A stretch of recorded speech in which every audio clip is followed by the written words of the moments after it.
ಈಗಾಗಲೇ ನಮ್ಮ ಮಾಜಿ ಶಾಸಕರು ಜಿಲ್ಲಾ ಜೆಡಿಎಸ್ನ ಅಧ್ಯಕ್ಷರಾದಂತಹ ಸನ್ಮಾನ್ಯ ಲಿಂಗೇಶ್ರವರು ವಿಚಾರಗಳನ್ನು ಪ್ರಸ್ತಾಪ ಮಾಡಿದ್ದಾರೆ.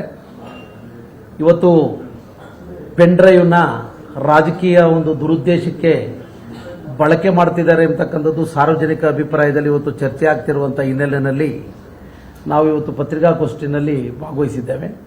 ನಿನ್ನೆ ಕೂಡ ನಮ್ಮ ಜಿಲ್ಲಾಧ್ಯಕ್ಷರ ಒಂದು ಅಧ್ಯಕ್ಷತೆಯಲ್ಲಿ ಜಿಲ್ಲೆಯ ಎಲ್ಲ ತಾಲೂಕಿನ ಪ್ರಭಾವಿ ಮುಖಂಡರುಗಳು ಜನಪ್ರತಿನಿಧಿಗಳು ಕೂಡ ಚರ್ಚೆ ಮಾಡಿ ಇದನ್ನು ಮಾಧ್ಯಮದ ಮೂಲಕ ಜನತೆಗೆ ತಿಳಿಸುವಂಥದ್ದಕ್ಕೆ ನಾವೆಲ್ಲರೂ ಕೂಡ ಭಾಗಿಗಳಾಗಿದ್ದೇವೆ. ಈಗ ಒಂದು ಪೆನ್ ಡ್ರೈವ್ ಒಂದು ವಿಚಾರದಲ್ಲಿ ಆರಂಭದಿಂದ ಯಾರ ಕುಮ್ಮಕ್ಕಿನಿಂದ ಇದು ವಿತರಣೆ ಆಗಿದೆ ಅನ್ನೋದ್ರ ಬಗ್ಗೆ ಇನ್ನೂ ಕೂಡ ರಾಜ್ಯದಲ್ಲಿ ಇದು ಇನ್ನೂ ಕೂಡ ಅಂತಿಮವಾದಂಥ ವರದಿ ದಾಖಲಾಗಿಲ್ಲ. ಇವತ್ತು SIT ರಚನೆ ಆಗಿದೆ, ಸರ್ಕಾರ ರಚನೆ ಮಾಡಿದೆ, ಅದಕ್ಕೆ ಸ್ವಾಗತ ಮಾಡ್ತೇವೆ.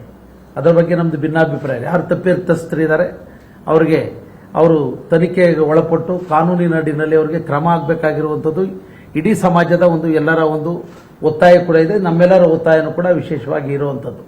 ಇವತ್ತು ಸನ್ಮಾನ್ಯ ರೇವಣ್ಣವ್ರನ್ನ SIT ಅವರು ಇವತ್ತು ಅವ್ರನ್ನ ಅರೆಸ್ಟ್ ಮಾಡಿ ಅವರ ವಶದಲ್ಲಿ ಇಟ್ಕೊಂಡು ತನಿಖೆ ಮಾಡ್ತಾ ಇದ್ದಾರೆ.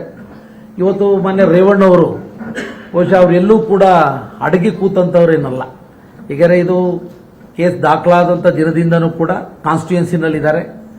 ಆನೆಕೆರೆ ಜಾತ್ರೆ ರಥೋತ್ಸವದಲ್ಲಿ ಭಾಗಿಯಾಗಿದ್ದಾರೆ. ಒಂದು ತಿಂಗಳಲ್ಲಿ 20 ರಿಂದ 25 ದಿವಸ ಅವರ ತಂದೆ ತಾಯಿಗಳ ಆರೋಗ್ಯವನ್ನು ವಿಚಾರಣೆ ಮಾಡುವಂಥದ್ದು, ಅವರ ಆಶೀರ್ವಾದವನ್ನು ಪಡಿತಕ್ಕಂಥದ್ದನ್ನು ಮೊದಲಿನಿಂದನೂ ಕೂಡ ಅವ್ರ ಪ್ರತೀತಿಯನ್ನು ಬೆಳೆಸ್ಕೊಂಡು ಬಂದಿದ್ದಾರೆ.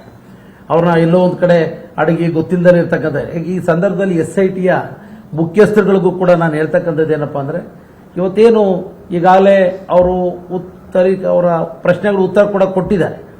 ಅವರ ಸಂತ್ರಸ್ತ ಮಹಿಳೆಯರು ಕೂಡ ಈಗಾಗಲೇ ಒಂದು ಕನ್ನಡಪ್ರಭದ ಮುಖಪುಟದಲ್ಲೂ ಕೂಡ ನಾವು ಹೇಳಿಕೆ ಇರ್ತಕ್ಕಂಥದ್ದನ್ನು ಇವತ್ತು ಓದಿ ನಾವು ತಿಳಿದು ಬಂದಿದ್ದೇವೆ. ಯಾಕೆಂದರೆ ಅವ್ರನ್ನ ಅರೆಸ್ಟ್ ಮಾಡ್ತಕ್ಕಂಥದ್ದು ಅಗತ್ಯತೆ ಇರಲಿಲ್ಲ ಅನ್ನೋದು ನಮ್ಮ ಅಭಿಪ್ರಾಯ ಕೂಡ ಆಗಿದೆ.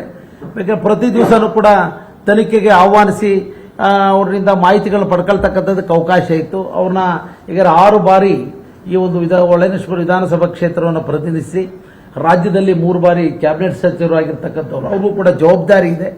ಆ ಒಂದು ಹಿನ್ನೆಲೆಯಲ್ಲಿ SIT ಅವರು ಮಾನ್ಯ ರೇವಣ್ಣ ಅವ್ರನ್ನ ವಶದಲ್ಲಿ ಇಟ್ಕೊಂಡು ತನಿಖೆ ಮಾಡ್ಕೊಳ್ತಕ್ಕಂಥದ್ದು ಒಂದು ಅಗತ್ಯ ಇಲ್ಲ ಅನ್ನೋದು ನಮ್ಮ ಅಭಿಪ್ರಾಯ.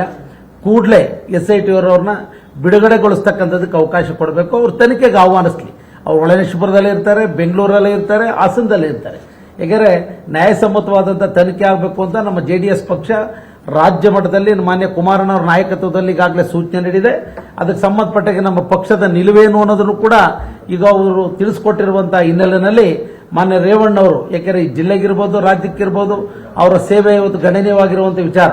ಅವರು ಕೂಡ ಯಾರೋ ತಪ್ಪಿತಸ್ಥರನ್ನ ಬಿಡಿ ಅಂತನೂ ಏನು ಎಲ್ಲೂ ಕೂಡ ಹೇಳಿಕೆನೆಲ್ಲೂ ಕೂಡ ಮಾಡಿಲ್ಲ. ರೇವಣ್ಣವರು ತಪ್ಪಿತಸ್ಥರು ಏನಿದೆ ಅದ್ರ ಕಾನೂನು ಅಡಿನಲ್ಲಿ ತಲೆಬಾಗ್ತೀವಿ ಅಂತಲೂ ಕೂಡ ಎಲ್ಲರೂ ಕೂಡ ಹೇಳಿರುವಂಥ ವಿಚಾರ. SIT ಅವರು ಕೂಡ ಈ ಸಂದರ್ಭದಲ್ಲಿ ನಾನು ಈ ಜಿಲ್ಲೆಯ ಜನತೆ ಪರವಾಗಿ ನಮ್ಮ ಒಂದು ಕಾರ್ಯಕರ್ತ ಮುಖಂಡರ ಪರವಾಗಿ ಹೇಳ್ತಕ್ಕಂಥದ್ದು, ಕೂಡಲೇ ರೇವಣ್ಣವ್ರನ್ನ ಬಿಡುಗಡೆಗೊಳಿಸಿ ಪ್ರತಿ ದಿವಸ ದಿನ ಬಿಟ್ಟು ದಿನ ಇರಬಹುದು, ಏನಾದ್ರು ತನಿಖೆಗೆ ಅಗತ್ಯ ಇದ್ದರೆ ಅವ್ರನ್ನ ಆಹ್ವಾನಿಸಲಿ ಅನ್ನೋದು ನಮ್ಮ ಅಭಿಪ್ರಾಯ.